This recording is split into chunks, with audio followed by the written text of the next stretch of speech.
ہم بچپن سے لے کے اب تک اپنی زندگیوں کے اندر دیکھیں، اپنی بستیوں میں، اپنے علاقوں میں، اپنے شہروں میں، اپنے ملک کے اندر ہم دیکھیں تو کتنے کتنے سرکش لوگ ہوتے تھے، آج ان کا نشان بھی نہیں ہے، نام بھی نہیں ہے۔ تو آج بھی نام نیکوں کاروں کا ہے، اچھے لوگوں کے تذکرے باقی ہیں۔ اصل زندگی آخرت کی زندگی ہے۔ یہ دنیا ایک خواب ہے جو ٹوٹ کے بکھر جائے گا۔ تو میں اور آپ اس مختصر زندگی کو کیسے گزارتے ہیں، میرے اور آپ کے ہاتھ میں فیصلہ دیا گیا ہے۔ اللہ نے کوئی امر مخفی نہیں رکھا، ہر چیز کھول کے بیان کر دی۔ یہ زندگی ہے، یہ آخرت ہے، سب کچھ بتایا۔ انبیاء بھیجے، رسول بھیجے، پیغمبر بھیجے، کتابیں نازل کی، صالحین بھیجے، مصلحین بھیجے۔ ڈوبتا سورج روز کہانی بیان کرتا ہے۔ یہ کائنات ہمارے لیے ایک بہت بڑی عبرت ہے۔ ہم سے پہلے لوگ چلے گئے، ہماری موجودگی میں چلے گئے، ہم سے بڑے چلے گئے، ہماری عمر کے چلے گئے، ہم سے چھوٹے چلے گئے۔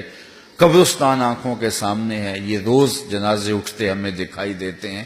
اتنا کچھ ہونے کے باوجود پھر بھی آنکھیں موند کے زندگی گزار رہے ہوں تو اس سے بڑی بدبختی اور کیا ہو سکتی ہے۔ کہا دیکھو، عبرت پکڑو اور اپنے رب کی دہلیز پہ آ جاؤ۔ ابھی توبہ کا دروازہ بند نہیں ہوا، سورج مغرب سے طلوع نہیں ہوا، اللہ کی رحمت کا در کھلا ہوا ہے۔ آج آ جاؤ گے تو پچھلے سارے گناہ معاف کر دیے جائیں گے، نہیں آؤ گے تو وہ بے نیاز ہے، اس کو کوئی پرواہ نہیں ہے۔ آج اس نے تمہیں مہلت بھی دی ہے، آج اس نے وقت بھی دیا ہے۔ ہو سکتا ہے دیر تک تمہیں موت نہ آئے، تمہاری دنیا کے اوپر گرفت نہ ہو، لیکن آخرت میں تمہاری گرفت ہوگی۔ مشو مغرور کن برحلم خدا، دیر گیرد سخت گیرد مر ترا۔ اللہ کے حلم پہ، اس کی بردباری پہ مغرور نہ ہونا۔ وہ دیر سے پکڑتا ہے لیکن جب پکڑتا ہے تو سخت جکڑتا ہے۔ ان بطش ربک لشدید، تیرے رب کی پکڑ بڑی سخت ہے۔ تو پھر نہ کوئی فرار کا راستہ ہوگا، نہ بھاگنے کا راستہ ہوگا، نہ کوئی بہانہ تراشا جا سکے گا۔ یہ کل ہم گزر رہے تھے تو تذکرہ ہوا پاناما لیکس کا، اور اس طرح کوئی اور آئی ہے تو وہ کہہ رہے تھے یہ کیا ہے، تو میں نے کہا یہ پاناما لیکس، یہ فلاں لیکس، یہ مختلف جو ہے وہ چیزیں ظاہر ہو رہی ہیں، لیکن پھر بھی اس کی گرفت سے کوئی بچ رہا ہے، کوئی گرفت میں آ رہا ہے، کسی کو ٹینشن ہے، کسی کو پریشانی ہے، لیکن یہ چھوٹی چھوٹی لیکس ہیں۔ اصل تو لیکس قیامت کے دن ہوگی، جس کو قرآن بتاتا ہے یوم تبلی السرائر، جس دن سارے مخفی راز تشت از بام ہو جائیں گے۔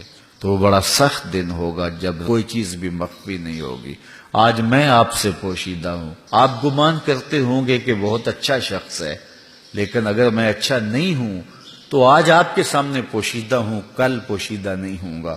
آج آپ میرے سامنے پوشیدہ ہیں، میں آپ کے بارے میں اچھا سوچ رہا ہوں، سوچنا بھی مجھے چاہیے، لیکن اگر آپ اچھے نہیں ہیں تو کل قیامت کے دن تشت از بام ہو جائیں گے۔ قبل اس سے کہ میں آپ کے سامنے کھل جاؤں اور آپ میرے سامنے کھل جائیں، کیا اچھا ہو کہ آج ہی توبہ کا دروازہ کھلا ہے، ہم سب مالک کی دہلیز پہ آ جائیں، اس کی چوکھٹ پہ آ جائیں، کہیں مالک جو ہو گیا سو ہو گیا، ہم تیرے محمد کا واسطہ دیتے ہیں تجھے، ہمارے گناہ معاف کر دے۔ اللہ پچھلے سارے گناہ معاف کر دے گا، اور اللہ تعالیٰ جل شانہ جب معاف کرتا ہے تو پھر نشان بھی نہیں چھوڑتا۔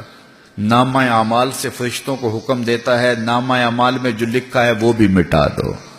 اللہ اکبر۔ اور پھر کرامن کاتبین کے جو ذہنوں میں یادداشتیں ہوتی ہیں وہ بھی محو کر دیتا ہے۔ اور پھر زمین گواہ ہوتی ہے، جہاں جرم کیا جاتا ہے اللہ زمین سے بھی خارج کر دیتا ہے۔ پھر انسان کے اپنے اعضائے بدنیاں قیامت کے دن گواہی دیں گے، تو اعضائے بدنیاں سے بھی اس کی یادداشت ختم کر دیتا ہے۔ جب اللہ نے معاف کر دیا تو پھر ایسا معاف کر دیا کہ کوئی دھبا بھی باقی نہ رہا، کوئی اس کے آثار بھی باقی نہ رہے۔ تو کتنا کریم ہے وہ، 70 مائیں اتنا پیار نہیں کرتی، اکیلا رب جتنا پیار کرتا ہے۔ تو پھر ہم کتنے بد نصیب ہوں گے کہ آج اس دنیا میں اس مالک کی دہلیز پہ نہ آئیں اور در در ٹھوکریں کھاتے پھریں۔ یہ کتاب ہمیں بلا رہی ہے تو ہمیں ضرور تدبر کرنا چاہیے اور اپنی زندگیوں کو بدلنا چاہیے۔